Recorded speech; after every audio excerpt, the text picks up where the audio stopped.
So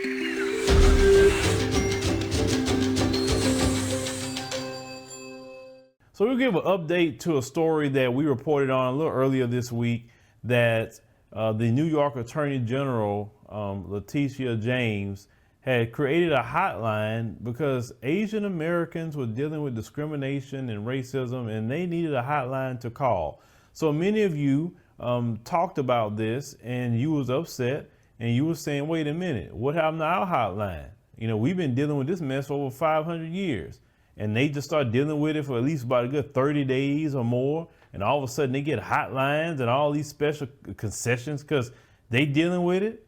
You know, so a lot of black people, you know, was upset, and a lot of black people say, you know what, I'm going to call that hotline if something happened to me. Forget that. Let them tell me you're not Asian, you know, so you can't call. I want them to tell me that. Well, you know, she did make a response to that. Because y'all was emailing her, you guys were tweeting her. She didn't, I guess, didn't like really the backlash she got from the black community. So then she put out a statement that says that as we face unprecedented uncertain time in New York, the United States, and the world, we must reiterate the fact that the pandemic does not give anyone an excuse to be racist, xenophobic, or biased. She said no one should live in fear of their life because of who they are, what they look like, or where they come from. And then this is what she added. She says, I encourage all victims, because before she wasn't saying that. I encourage all victims of discriminatory actions stemming from this pandemic to contact my office. See, the only reason she said all now is because of you, ladies and gentlemen. That's why. So I always tell you, never discount the power of your voice and the power of social media, because the mainstream media, they didn't report that. They had nothing to say about that because, you know, the mainstream media, you know, they lockstep with, you know, the majority of Asian Americans due to the money they get from them. They're not lockstep with us like that. They look at us as a slave class. So we're not going to sit up here and let other groups attach themselves to what we have dealt with.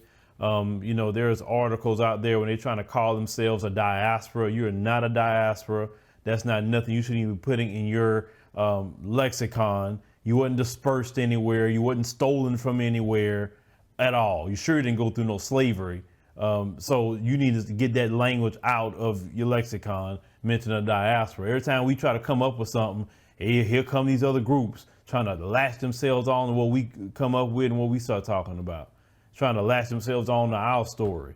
You get what I'm saying? But she corrected herself now because of the people, and that's good. So this is what I would tell black people. Every time you deal with an incident that's racist or discriminatory, pick up that phone and call, report it. Because she didn't create that for us, she created it for them. But now she had the back door and say, yeah, okay, black folks can call this number.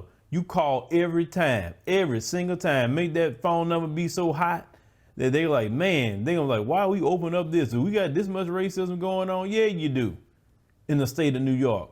So make sure you utilize that hotline every single chance you get, brothers and sisters.